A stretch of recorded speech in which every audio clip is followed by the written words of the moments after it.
All right, good morning, everyone. So glad you were all able to join us this morning to kind of talk a little bit about what happens when your sponsored projects are awarded, when they first come in, and then kind of the management throughout the project. My name is Laura Hollingsworth. I'm the Assistant Director for the Award and Account Setup Expediting Team, which is probably better known by our acronym of ASSET. So today we designed this presentation with faculty in mind. We wanted to really kind of explain where the communication points would be, what are some of the things that may hold up your project, and then throughout the life of the project, when are some of those touch points going to be? Who do you need to reach out to in certain situations? But that being said, this is also going to be a good refresher for anyone else, either in the department or in other functional areas that just want to kind of hear those steps as well. When an award comes in, this is typically going to be received via email. When a proposal is submitted, they're usually going to list the what we call the awards box, which is that awards@tamu.edu email address. They're going to list that as our official communication. Those are typically going to be sent in via email, although sometimes we do get items in the mail, and those will be sent over to the asset team for processing at that time. So just a few little notes here. Typically, those are going to come in your system member's name. So whether that be TAMIS, AgriLife, TAMU proper, some of our regionals, those are going to come in the name of your system member, not necessarily to you as the PI, although your name will be listed in the document. But as the researcher, sometimes they may reach out to you directly on those types of things. And if that happens, then go ahead and send that to our awards box so we can make sure that gets processed for you as quickly as possible, especially if you don't see that email address listed in there. Sometimes they do blind copy us, and so we might get it twice, but honestly, we would rather get it twice than to not receive it at all.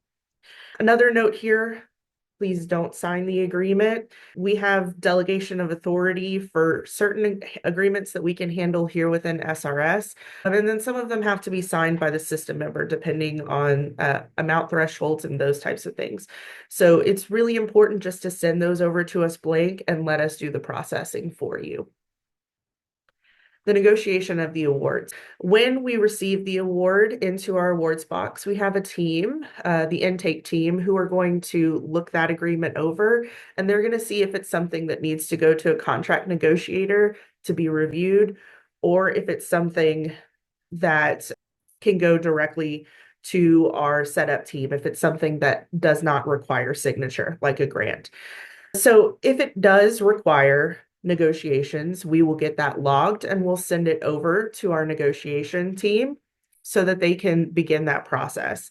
They are going to list in the negotiation history section, they're going to include any updates that they make, whether it be kind of their internal processes of looking through things, possibly working with OGC or some of the compliance offices throughout the university or the system members, or if they are sending it to you as the PI for review and approval, sending it on for our internal signatures, those types of things. They include a lot of updates on those things, and you can view those in the researcher portal for any awards that are in your name. Some of the things that the negotiators handle, they are going to review the terms and conditions to make sure that they're meeting our SAPs, the system policies, state and federal guidelines, because there are certain things that we cannot accept as an institution of higher education. So they're going to be the ones, they're the masters at this, they're checking all of those things, and they'll make sure that the terms that we have at the end are the best case scenario based off of what the sponsor will allow us to have in the agreement. There's also export control determination forms that are required for some of our members. We have list here, TAMU HSC and Ts require those approvals. Some do not, like AgriLife. So that's another item that when we have those differences with the system members, our negotiators are going to know which ones need certain items, and they'll be sure to take care of it for you. PI inputs required for project setup. So once the record is created, and this is going to actually be before it's sent to a negotiator, when the record is initially created in Maestro, there are going to be a few items that route to the PI that they need to complete. It will hold up the setup of the project until those items are completed. So the three items are reporting codes. This is required really only for research projects. So if your function code is research, that will be an item that you receive. If it's public service, we don't need those codes. So that would just be one less item that you would need to handle. You will get a PI compliance item task. And there, as we know, there are quite a few compliance items. At this stage, it's really for you to just go in and add a yes or no. If it is a yes, there may be some additional questions that pop up, and it'll ask you for some additional information if you have it. Please enter as much information as you have. That will really help our compliance offices to be able to start that process for you and reach out to get things going. And of course, if you don't have that information, that's okay too. Put to be determined or NA or something like that, and that will also give them kind of some input on what's going on. Also, there will be a personnel task, which the function of that is to identify our list of FCOI investigators. We send that based off of the information that was submitted at the proposal stage. But we do realize that sometimes it can be months in between the time that the proposal was submitted and the time that an award is received. And so there could be some changes. Maybe someone left, maybe you had a to be named that now has been determined. And so that gives you the opportunity to make those updates for us. You can also change percentages for award credit at that point. Okay, so this is more a little bit some general information, a general overview. So once the agreement has been fully executed, whether it's a grant and it didn't require signature, we would still call that fully executed. Or if it had to route through our negotiation team for signature, once they obtain both signatures, both ours and the sponsors, then it will be tasked back to the asset team to one of our setup administrators. And at that point, they're going to start working on filling out all of the different slides with or screens rather within Maestro. They're also going to set up an account in Famous. They'll kind of get everything tied together, associate that with a proposal for you, and they'll work on loading funds in the systems. They will also, and we'll kind of touch on this a little bit later of when that would actually happen, but you will receive an email. We call it our budget loaded email. It goes to the PI, any co-PIs, the business administrator, and the research administrator on the post-award side, letting them know that everything has been completed on the setup and you can begin spending. So this is where I'd really like for you all to kind of focus your attention as far as setup goes. These are the items that can delay project setup. And we hope that there are no delays, but we all know that that's not realistic, you know? There are always going to be some things that have to be settled before we can begin our project, begin the research, begin to spend. There are a lot of things that we can be proactive on, which is great. And I think sometimes people don't necessarily know all of the things that can hold a project. So we're going to go over these. And of course, if you guys have any questions, we can go over those at the end. So the first thing here is we want to make sure that the proposal has been fully routed and approved. If either of those things has not happened, we do have to hold this setup until we get all of the approvals on there. So typically that is going to be handled more at the proposal stage, although there are situations where we may receive an award that we had not done a proposal on previously. It doesn't happen very often, but a good example I can think of is USDA ARS. Sometimes they give us awards, they have money left over at the end of the fiscal year. And so they're just looking through trying to see who may need this money, who may be able to use it and utilize it in a responsible way. And they've worked with our offices plenty of times. So they will send that over. They don't need any kind of proposal documentation as far as the sponsor, but we still require those internally. So we will have to work on an internal proposal And that makes it a little bit harder as far as getting things done timely because it is later than when we would normally process that. So just be mindful of those things. If a proposal is being routed, if you see that that's in your box, please try and review those and approve those as quickly as you possibly can. That will greatly help. Next to those three PI tasks that we were talking about, the reporting codes, the PI compliance, and the personnel, we have to make sure those are complete to be able to handle some of the steps further on in our process. So those are critical to get done as quickly as you can. Next is going to be FCOI, both the disclosure and the training. They're two separate items there, and they both have to be completed for all of the FCOI investigators on the project. The systems are going to vary a little bit depending on which system member you serve. Some of our College Station based system members are using Huron for their disclosures, and then others are using Maestro. So just depending on your member on how to handle that. The processes are pretty simple. It's not that complicated, so it shouldn't take up a lot of your time.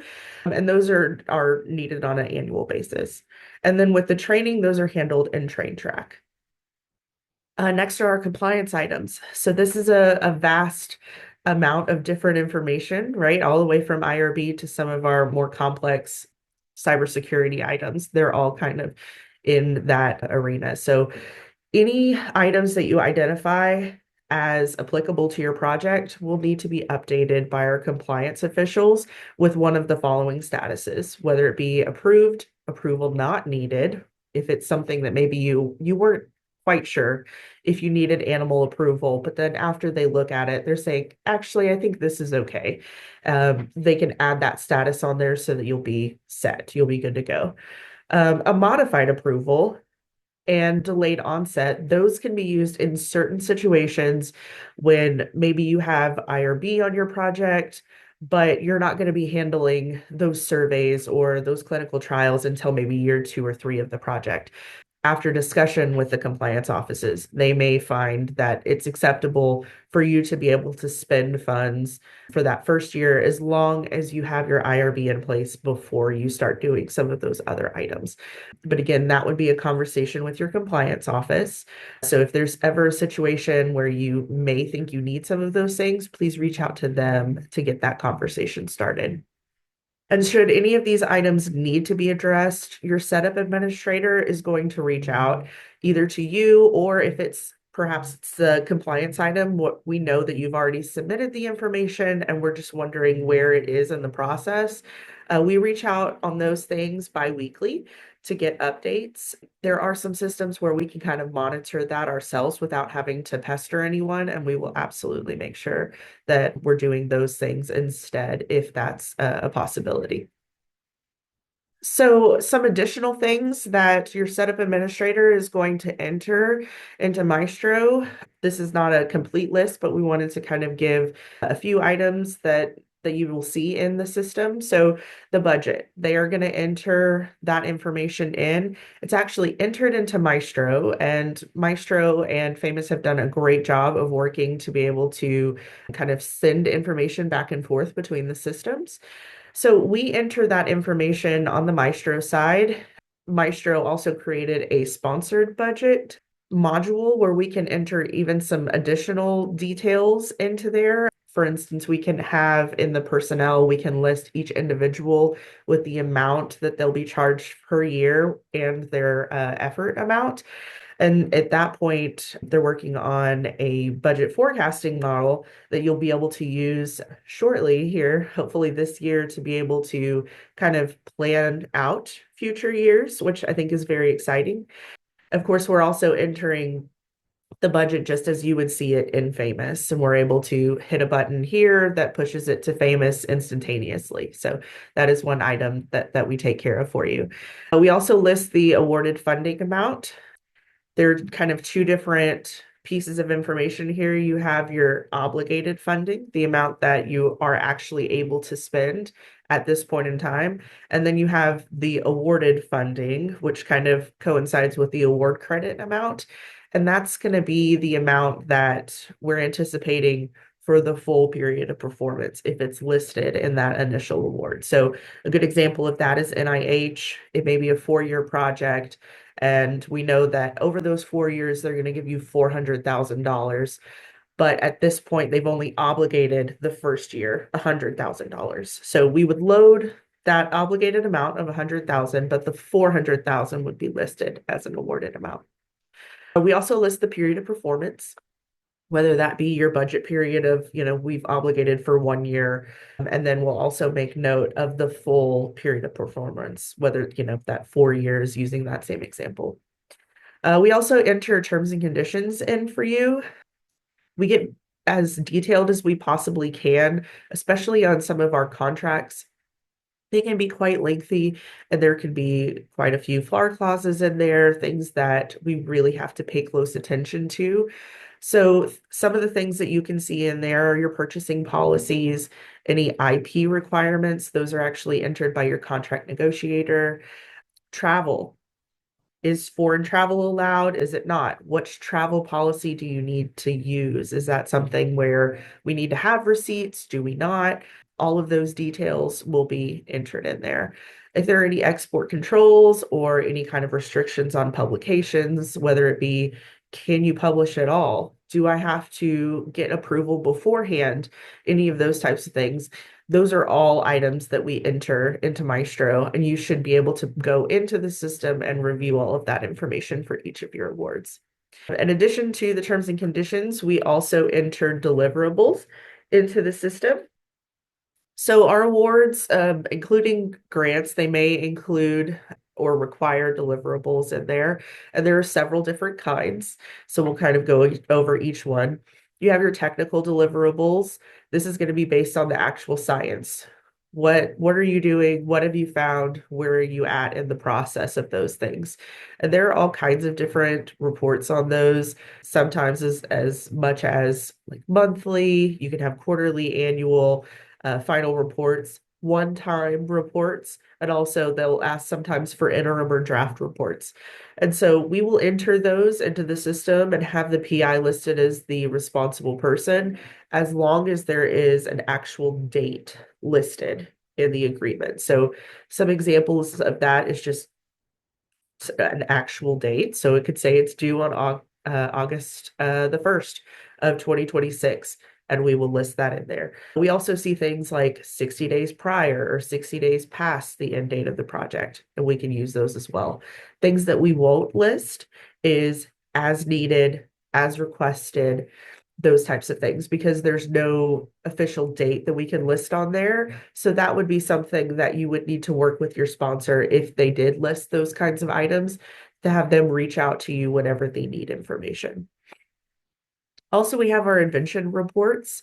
Typically, these are only required once at the end of the project, although I'm sure there are situations where that may be a little bit different. So with those, we do also list the PI as the responsible person. Sometimes those are submitted by the PI directly, and then sometimes they'll be working with post-award to get those things submitted. So you can just work with your research administrator in post-award to make sure that those things are handled. Property reports. We will enter those into the system if they have dates, as we mentioned. Those are prepared and submitted by SRS.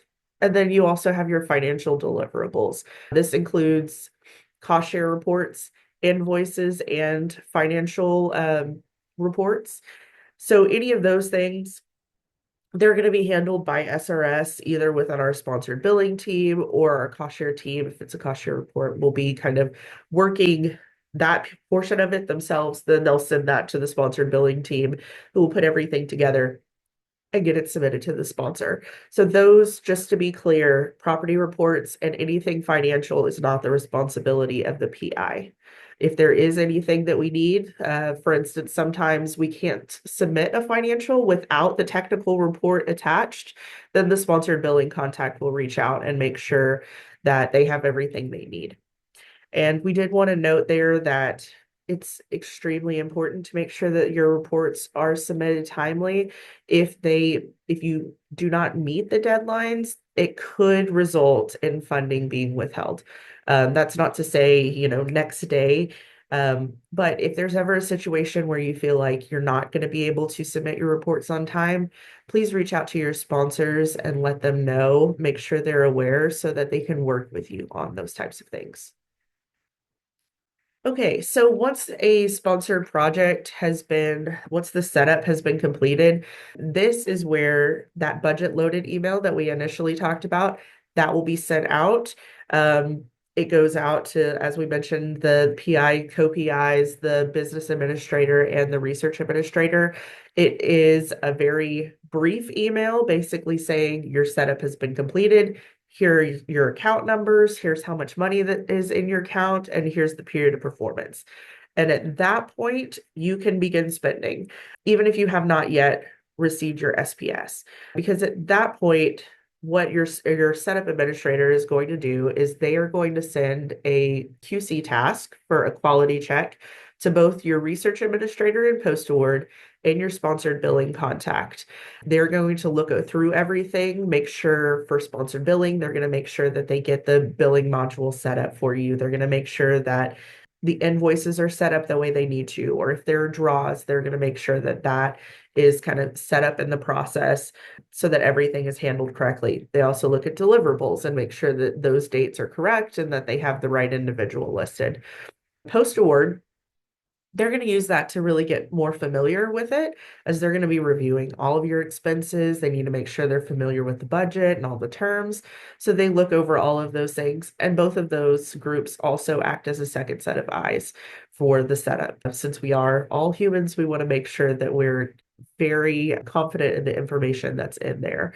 At that point, once your research administrator in post award has completed their review, they will then route the SPS report, which stands for Sponsored Project Summary.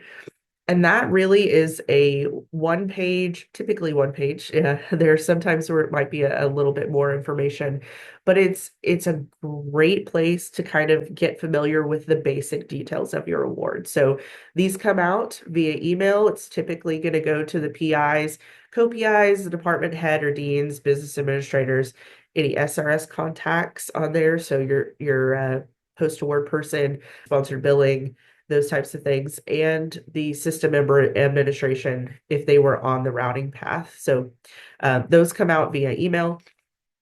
And we really recommend to give yourself about 5 minutes to kind of get familiar with the award, read through everything, and reach out to your post-award contact if you have any questions about the management or any of the details around your award. Okay, subrecipients. So this process is also handled by your setup administrator. They're going to begin the process of creating what we call child records, separate record within Maestro, so that we keep up with the details of your subawards just as easily as we could on your prime award. And that's going to be handled at the setup stage. We don't wait until after you get your funds released. We're doing that all kind of hand in hand. So what they'll do is they'll look at the proposal. They'll see if you had any subawards listed in your budget, and we'll go and pull out information. If it is in the proposal, we'll pull the period performance, your scope of work, budget, subcommitment form, which has their contacts and some additional details in there. We'll pull all of that information forward and put it into this child record so that we can then task it on to another group in our building who handles some of the additional searches that kind of help identify any risks. So we're looking at vendor hold. They also do a visual compliance check, and then it will go to our subaward negotiators to begin drafting the agreement between us and each of the subrecipients. Once the sub has been officially signed, it's been fully executed, it gets sent out. You'll be notified as the PI that it has been fully executed. And at that point, your sub can begin to spend their funds. Whenever they start to send invoices in, your post-award contact will be reaching out to have you review those subaward invoices before they can be processed for payment. So just keep an eye out for those things. If you ever are asked where to send those sub invoices, please have them send it to SRS subaward at tamu.edu. That information is going to be in their subaward agreement, but sometimes that information still does get missed. So please send those on. Please know that your post-award contact will also be doing a review of it to make sure that there's plenty of funds, make sure they're not seeing anything glaring as far as expenses that may not be allowable before they send it to you for final approval of the sub invoice. And then just a little more general information about awards. The three main instrument types that we see, although there are many others, are going to be your contracts, cooperative agreements, and then grants. So grants and cooperative agreements are a form of federal financial assistance rather, and contracts are going to be typically going to be procurement. So from a federal perspective, most of your grants are going to be governed by UG or Uniform Guidance, as you may hear us call it.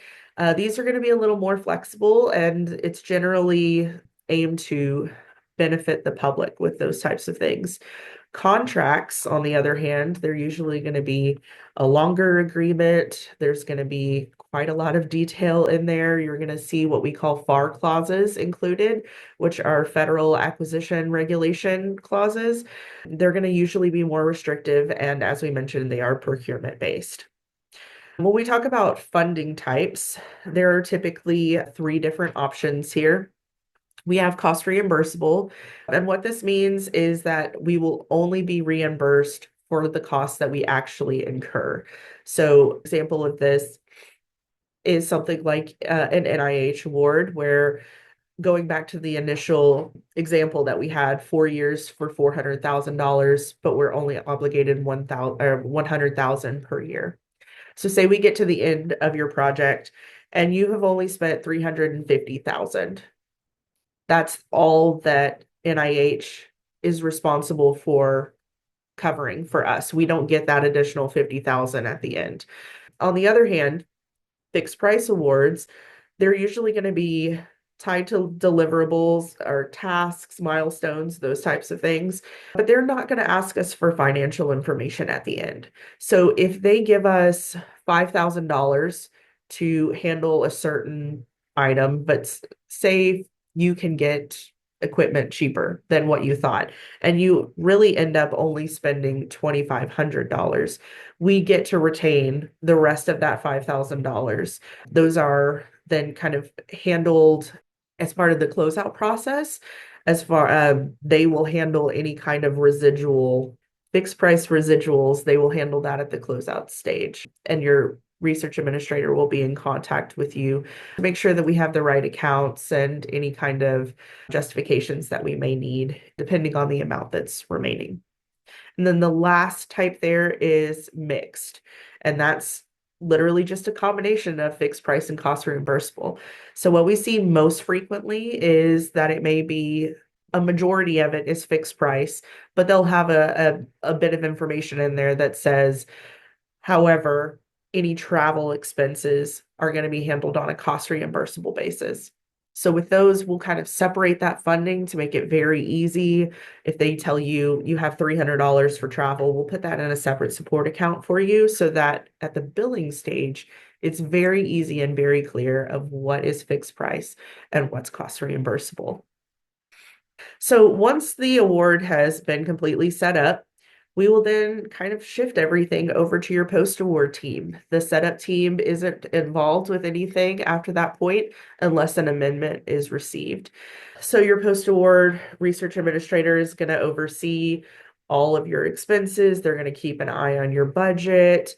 They're really going to be your single point of contact for the majority of the project. So I'm going to turn this over to Amanda now, and she is going to go over most of your post-award items. All right.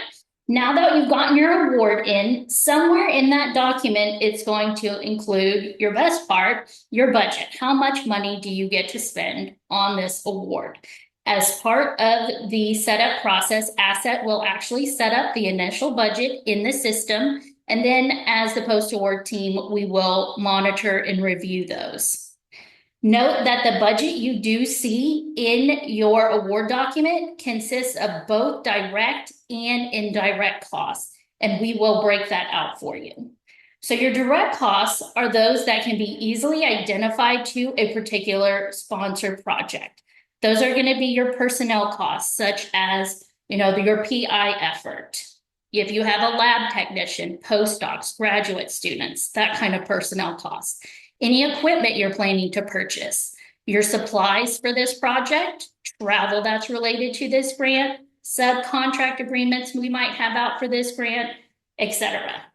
Your indirect cost, which is also known as your facilities and administrative costs, or F&A for short, is going to be for a common or joint purpose. So it's going to benefit more than just one project and cannot be easily assignable to a specific project. These are going to be your basic costs, such as the building that your lab is in, the electricity that helps you run everything, plumbing, heating, cooling, operating and maintenance of that building, etc. And then your administration is going to include all of those personnel costs, such as your department, you're a business administrator, and then sponsored research here are administrative costs. Your indirect cost is negotiated with and approved by the federal government every few years. Next, if your project has cost sharing on it, we're going to also monitor this and make sure everything is set up. This is going to be a portion of your total project cost that is not provided or reimbursed by the sponsor. And not every sponsor requires cost sharing, just to let you know. It will be in the notice of funding opportunity if it is mandatory, and it will be included in your proposal and become a requirement of the project. And that does include salary cap. Yes, it is mandatory. You cannot voluntarily choose not to do it. Our asset team will actually start the cost share requirements in Maestro, and our cost share specialist will finish setting it up, reaching out to your department administrator to make sure everything is obtained and entered correctly in the system, and then reviewed by your project administrator. The principal investigator, along with the department and college and system member, is responsible for providing the funds for those cost share accounts. They must follow the same guidelines as the project, and we will track and report as needed. Just to let you know that salary cap is not something we usually report to most sponsors, but if it is asked, we do, and all mandatory cost share is usually reportable to the sponsor. And our cost share specialist runs those reports. If at every time you need to find out if you're meeting your cost share objective, please reach out to your post-award administrator, and we can have that report run for you and send it over to you to make sure everything is meeting the guidelines. Next is your expenditures. So everything underneath UG or uniform guidance is going to be followed, and it's going to state the specific criteria that's allowed underneath the federal awards. So we're going to discuss each one of these four on the next slides. And essentially, we're going to find out, are these expenses you're trying to charge to this grant, are they allowable? Are they allocable, reasonable, and are they consistently being followed amongst all your grants? So when reviewing a cost for allowability, we must consider the following items. Is this item necessary and reasonable for the performance of this federal award or any award in general, and be allocable underneath the principles of the award? Is this item specifically benefiting this project? If a prudent person were to look at this, would they allow this on this project, or would they say, I don't think so? Are we conforming to any limitations or exclusions that are set forth in these principles? Is there anything in the agreement that restricts charging these items? The big one that we come across is equipment. A lot of times, if your grant is not budgeted for equipment, we have to read the terms and conditions and find out, are we allowed up to a certain amount if there was equipment not originally budgeted in that project? Or can we go up to an amount without having to contact the sponsor for prior approval? Please make sure if equipment is not in your budget, that you reach out to your administrator ahead of time so that we can work with you, instead of going ahead and ordering and then finding out it's not going to be allowable on that project. We need to make sure that everything is consistent with all policies and procedures that apply uniformly to both federally financed award and other activities that are non-federally financed. Are we reviewing and making sure all these expenses are consistently allowed and allocable among the projects? And is it a direct or indirect expense? And if you're ever unsure about that, you can always reach out to us also. We'll let you know, well, this is something we normally charge as an indirect expense, so it wouldn't be allowed, or yes, this is fine as a direct expense to the project. Allocable cost is a cost that is allocable to a particular federal award of a good or service that is involved and chargeable to that award and benefits it. So specifically, it is incurred for that award and it benefits the award and can be distributed in portions appropriately using reasonable methods. So if you're purchasing a supply or again, a piece of equipment that you're using for one or more grants, it's better to go ahead and split that purchase cost amongst those different grants, obviously if allowable for equipment. And then just a note at the bottom here, we want to make sure that we're not moving funds around between one grant and the other because it's deficient on that one grant. That's definitely not acceptable practice, and so we avoid that at all possible costs. Is this a reasonable cost to the project? Is this expense necessary to complete the scope of work on this project? To consider reasonableness, consider the following. Ask yourself, if I was a prudent person and this was not my grant and I was looking at it, would I allow this cost to charge? Something, for example, as if Dr. Smith were to purchase a freezer and this freezer houses samples as part of this project that he will later analyze. Is this necessary for this project? Yes, it is. Is it reasonable to need this freezer for this project? Yes, it is. And again, you can also ask yourself, is this freezer being used for multiple projects? And in that case, you can go ahead and split it up amongst the different grants that it's being used for. Also, another example is, say, if Dr. Young were to charge costs related to a morale boosting painting with a twist session, because who doesn't like to paint and drink at the same time? However, is this actually necessary to complete the work on this project? No, it's not, unfortunately.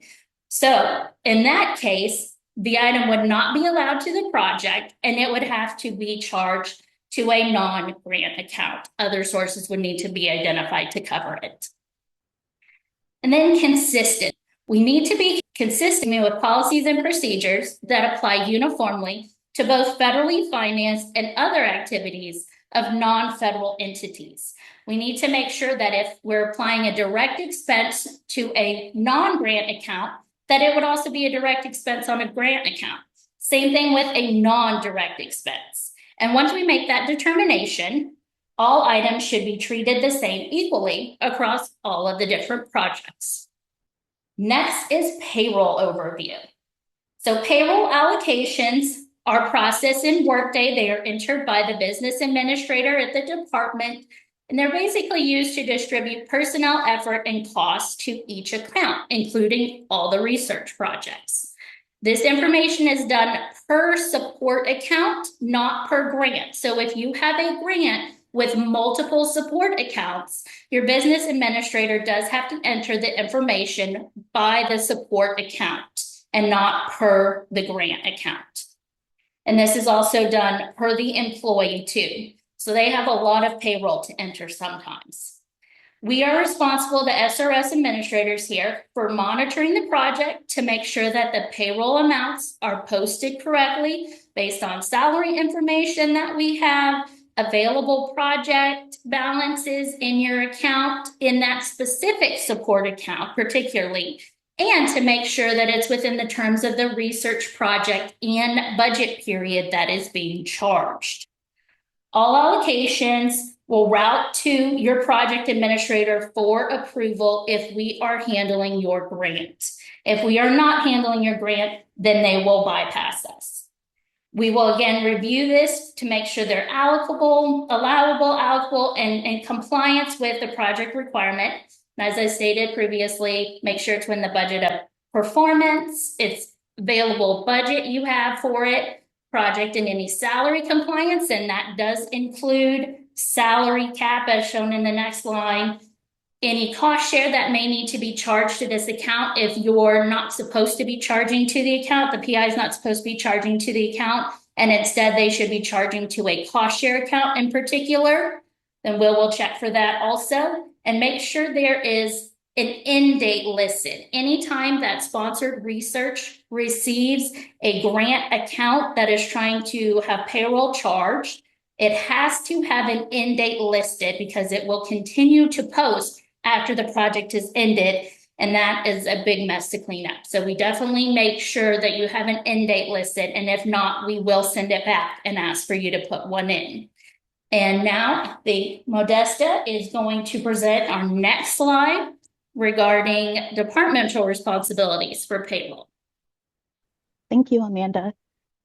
In regards to payroll and department responsibilities, we in the department work really closely with our project administrators to make sure that everything that is being charged to the grant is allocable, it's budgeted, and there are funding available. So the department contacts or processors should gather information from the principal investigators regarding support for employees and to ensure key personnel effort is met. Along with HR, department payroll processors request the hiring of new employees. Payroll processors will enter the costing allocation in Workday. And again, we do keep in mind that we have the appropriate start date following payroll periods and that we are putting a project performance end date, or if it's specific to a contract like graduate assistants, that we're putting whatever their contract end date is. And we're also making sure that it is within the grant performance period dates. Again, all SRS accounts require end dates for costing allocations. In anything in regards to new hires, we really want to work with HR to make sure that we are following the budget and what's in there in regards to personnel. So I know earlier, I think Amanda mentioned you may have like somebody to be named in the budget, but now you actually want to put somebody into that position. Those are things that we would identify in the department before passing that along to HR. In addition to payroll, some other departmental responsibilities would include posting tuition payment for graduate assistants. You would do that in Compass using 12 payments. Before you post the position, we do want to ensure that payroll and tuition sources match in regards to the sponsored projects. Tuition payments may need to be prorated according to period of performance and funding source. And so what that means is if you have a grant that is starting maybe halfway through the semester that the tuition is posting for, we would need to prorate that. We wouldn't want to charge the tuition in full. Departments will also initiate any transactions that will capture and meet cost sharing requirements for sponsored projects. Departments provide payroll and expenditure reports to PIs on a monthly basis. That way they can keep track of their payroll and expenditures and have an idea of what their actual balances are. That also can be found in Maestro if the PI is familiar with Maestro. And if not, your department contact can kind of give you a tour guide around Maestro and help you find where your accounts are listed and where the balances can be viewed. And again, departments are going to assist with tracking cost share requirements for each sponsored project. We should be entering at the start of the fiscal year and when accounts are established. And SRS can actually provide cost sharing reports to the departments, and then the departments can share that with the PIs. Departments, again, will also provide any additional expenditure reports to PIs on a monthly basis, on a bi-monthly, quarterly, and we can also get a detailed transaction report from SRS as well. On the last slide, business staff should assist PIs with creating expenditure plans for sponsored projects. So this reduces the probability of deficits within the accounts, and it will also ensure a plan to complete utilization of funding or the funds. So making sure that we're spending down every dollar amount that you have budgeted. Business staff also maintain faculty salary plans for combining academic or local salary support in addition to sponsored salary support.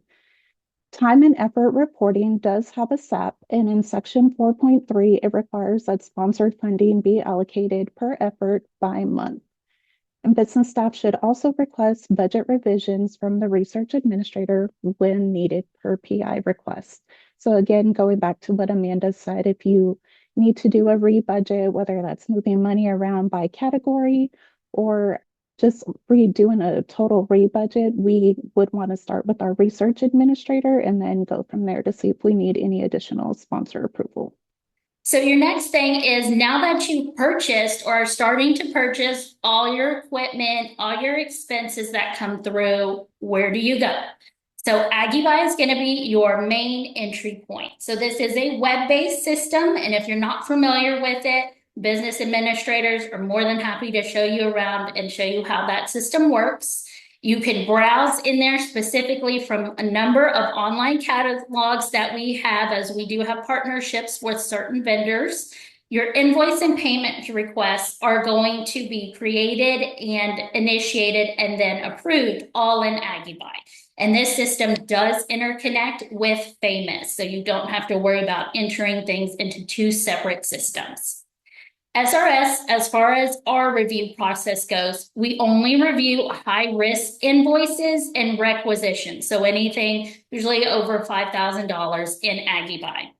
This is identified by the specific object code that is being assigned to that expense. If it is not high risk, then SRS will not be included, and it will just automatically go through the routing path and be approved by your business administrators and post to the project.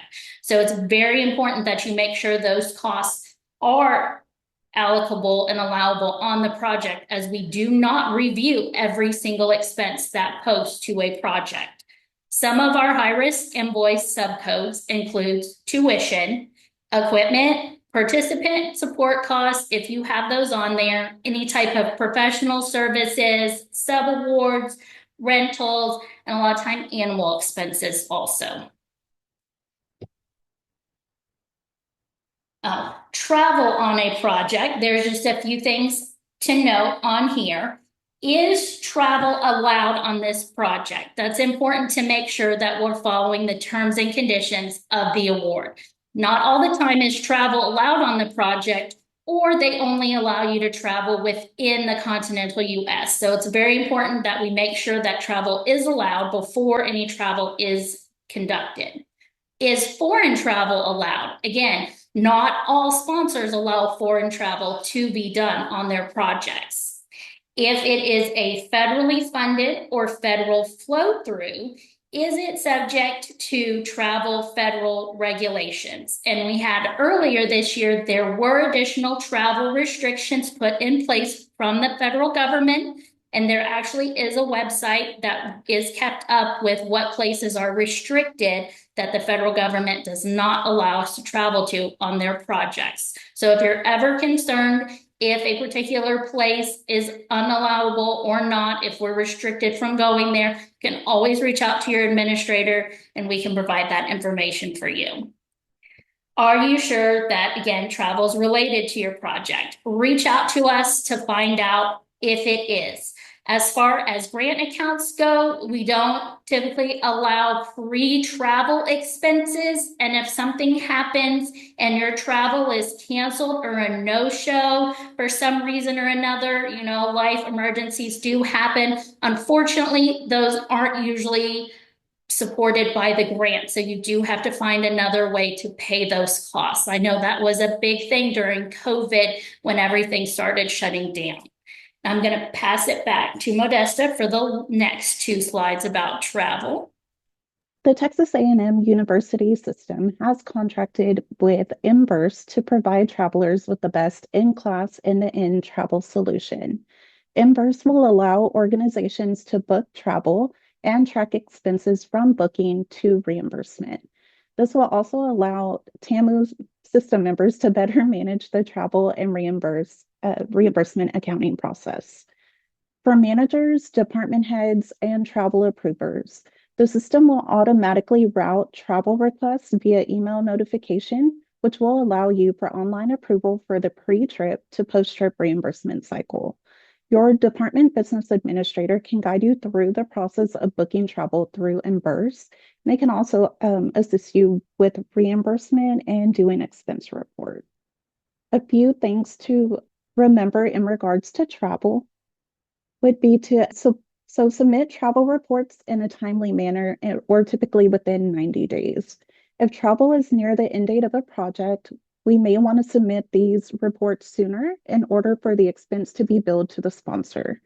At 90 days, the expenses that are not submitted become taxable to the cardholder, and that may mean that you would have to pay taxes on those expenses that are in the report. The university travel card should be used for travel-related expenses only. Use of the travel card is highly encouraged. If you don't have one, your business administrator or your department can help you order one, or for anyone within your team that will be traveling. This prevents the employees from paying out of pocket and waiting on reimbursement. In the line of the expense, you want to make comments explaining why something was done. For example, if you rented an SUV to carry supplies, you would want to know why you had that rental of an SUV versus a smaller compact car. State of Texas travel guidelines. So for state of Texas grants, you would have to follow the state of Texas travel guidelines, and that's going to require a travel itinerary to be included with every expense report, among additional requirements. Keep in mind, foreign travel may require additional approvals prior to being booked. We hope that this presentation has achieved all the learning objectives for you and how SRS handles incoming awards, and has helped you be better prepared as a principal investigator, or if you're a department administrator on here, has gained a little more insight into the background. I hope you understand allowable costs, the differences between some of our uniform guidance and FAR or federal acquisition regulations, payroll, purchasing, and travel. I'd like to go ahead and thank Laura and Modesta for helping me out on this presentation.